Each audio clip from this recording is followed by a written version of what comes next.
Angaza ngiye kubona mbona ku musego habaho igisiga bari barantongereyeho.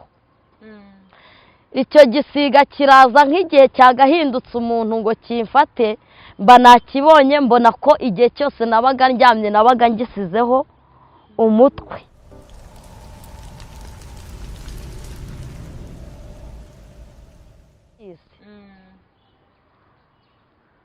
Ariko igihe cyose nabaga ndyamye sinziriye, nafatwaga n'abantu igihe kimwe bakaza bakamfata nk'abagwaneza, ariko bamara kunjyana twageze kure nk'umuntu wanjyanye agahinduka igisiga akanterura, yanterura nagera mu kirere muri ya mababa hakavamo amacumu, akajya ntera amacumu. Bimarana imyaka 12. Ukabivamo gute? Ubwo ndicyari kubivugaho. Bimaze bari guteye amacumu. Icyo gihe nabaga ndi mu nzozi. Wowe uri mu nzozi. Bikambaho iminsi yose ngahora ndi umunyamubabaro, ariko ababyeyi banjye barasengaga. Iyo navuzaga induru babaga banyumva bakansengera. Ariko kugira ngo Imana izagukoresha ibigomba kugucisha ahantu hakomeye cyane. Ikindi gihe nk'umuntu akaza akanjyana ari umuntu, ariko yangeza ahantu akanyinjiza mu kazu agatangira kunteragura ibyuma. Nabwo abaga uri kurota? Icyo gihe cyose nabaga ndi mu nzozi, ariko ntabwo zaba ari inzozi z'umuruho, ahubwo zaba ari inzozi z'ukuri. Kwabaga ari ukuri ibyo bintu bimbaho. Abadayimoni bashakaga kunyica, ariko Imana igakinga ukuboko, kuko mama yabaga ari umunyamashengesho, papa nawe ari umunyamashengesho. Ibyo ni ibyambagaho mu gihe cy'inzozi ndyamye buri joro bikaza. Ijoro rigacya nkumva kiburi cyaba cyiza ari uko najya ndara nicaye. Hashize imyaka 12 Imana irabinkiza. Ibyo byose byamaze hanyuma n'ikicuri nacyo cyamaze imyaka 10. Mu mubiri byambagaho narwaraga icyo gicuri. Bimarana imyaka 12 mbabaye nduhijwe ngowe, ariko nyuma y'imyaka 12 Imana irankiza. Bene data, abantu bari barasenze bamara igihe kirekire basenga, ariko ikigeragezo cyose kivaho isaha y'Imana igeze. Bibaho imyaka myinshi ndetse n'iminsi myinshi. Igihe cy'Imana rero, Imana yari yaragennye ko nzakirira imyaka 12. Iyo myaka 12 yuzuye niho Imana yakoze igitangaza. Kwa kundi nabaga ndi mu nzozi abadayimoni bakantwara, Imana ikora igitangaza. Ngiye kubona mbona ku musego habaho igisiga bari barantongereyeho. Icyo gisiga kiraza nk'igihe cyagahindutse umuntu ngo kimfate, mba nakibonye mbona ko igihe cyose nabaga ndyamye nabaga ngisizeho umutwe. Ngiye kubona mbona Imana impaye imbaraga zo kurwana n'icyo gisiga. Ndwana nacyo ndakica. Nyuma yo kukica mbona mpawe gucana umuriro mwinshi. Wa muriro ncanye ndawugitwikisha kirashya kirarangira. Nabyo byari mu nzozi? Nabyo byari mu nzozi. Uhereye uwo munsi rero Imana irambwa ngo ukijije igicuri, kandi ngo ukijije n'abadayimoni bakurwanyirizaga mu nzozi, kuko abo badayimoni baturukaga ku bisekuruza by'iwabo wa mama wawe, ku mihango bagukoreyeho. Uhereye uyu munsi ndagukijije, ntuzongera kurwara igicuri, na ba badayimoni bagutwariraga mu nzozi mbashyizeho iherezo. Wari ukiba kwa nyogokuruza wawe? Ntabwo uri kumva n'ibintu bari baranterekereyeho. Ubundi imyuka y'abadayimoni bakimara kukumurikira, abadayimoni waba aho bari waba utari aho bari baragukurikirana, kuko umudayimoni ntapfa. Ntibinasaba ngo ube uri hafi ye. Ahantu hose ushobora kujya abadayimoni baragukurikirana. Biranashoboka ko mushobora kuba muri kumwe ntubimenye, kuko niyo myaka yose nayimaze abantu basengeraga ntibigeze berekwa ko ari igisiga icyateraga ibyo ntibigeze banerekwa ko hari ibindi bintu nakoreweho, ahubwo njye ubwanjye ni njye Imana yasuye irabinyereka ukuntu byagenze, nanjye nibuka yuko aho hantu inyeretse ariho naryamaga. Igihe cyose nabaga ndi kwa nyogokuru niho naryamaga, nuko Yesu yankijije. none se ntabwo wari warakuriye muri Sunday school ko mu rugo bari bakijijwe?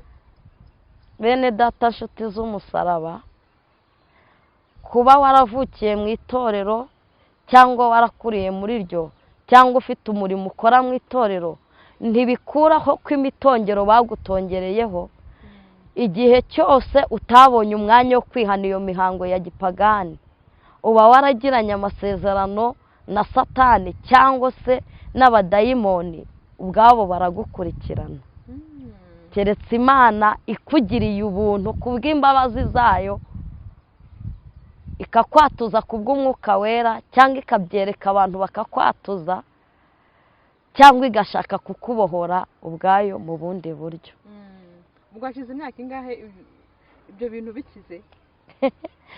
Ugiye gutuma mvuga imyaka yanjye. Hashize imyaka myinshi. ariko irarenga 20? Iri hejuru ya 20. Kuva uwo munsi Imana ikwereka ibyo bintu wahise ukira burundu?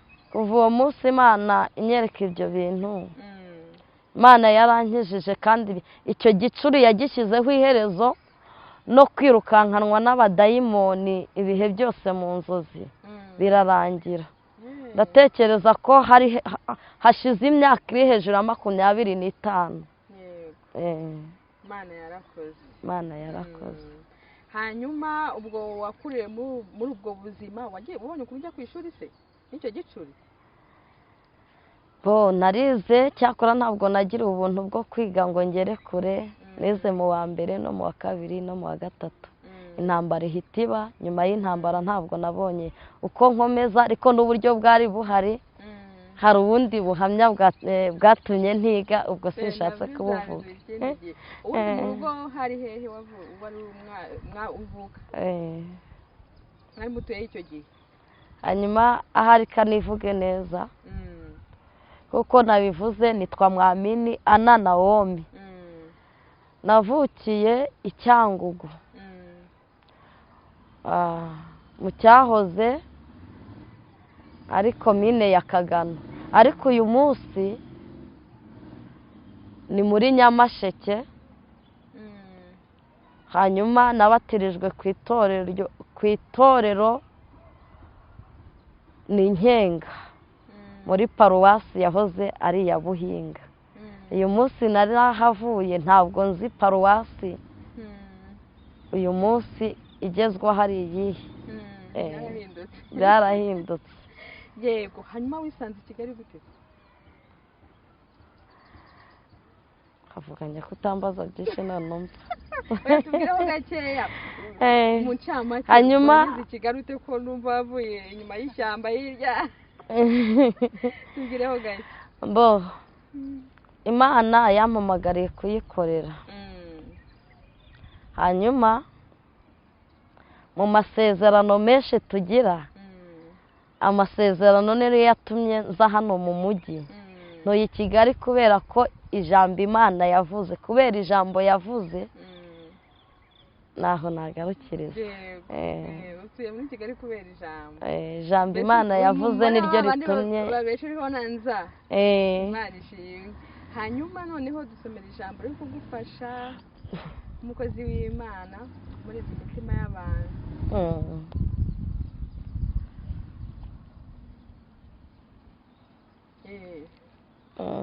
Haleluya. Amen. Arimo mbajije ngo wenda nageze muri Kigali gute? Ndabivugaho. Uri kumva ko mvuze ko Imana yankijije, ariko gukira n'ivugabutumwa ntaho bihuriye.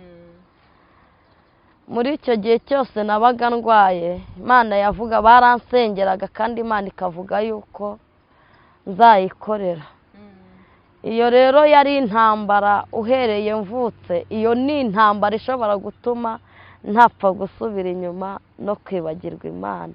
uko rero nagiye nkura nabaga muri Sunday school nabonaga no umwanya wo gusenga mbere y'intambara n'ubundi twarasengaga abantu bajyaga muri burakeye babanaga cyane n'Imana aho hose nabaga mpari no ku isaha y'Imana yo gukira yabaga itaragera hanyuma rero aho ngaho niho Imana yagiye nzamurira buhoro buhoro nza gushiduka nabaye umuvugabutumwa natangiye mvuga ubutumwa mu masoko ntangira ndi umuyobozi w'amashengesho ahantu bita Intendezi Cyangugu nyine ku rusengero rw'Intendezi twari dufite icyumba cy'amashengesho gisenga ku wa kane zamuka buhoro buhoro kugeza ubwo Imana inkomeza nk'uko yabigambiriye uyu munsi ndi umuvugabutumwa yaba Imana yampaye ubutumwa nabuvuga yaba ari n'ivugabutumwa rinyuriye mu ijambo ry'Imana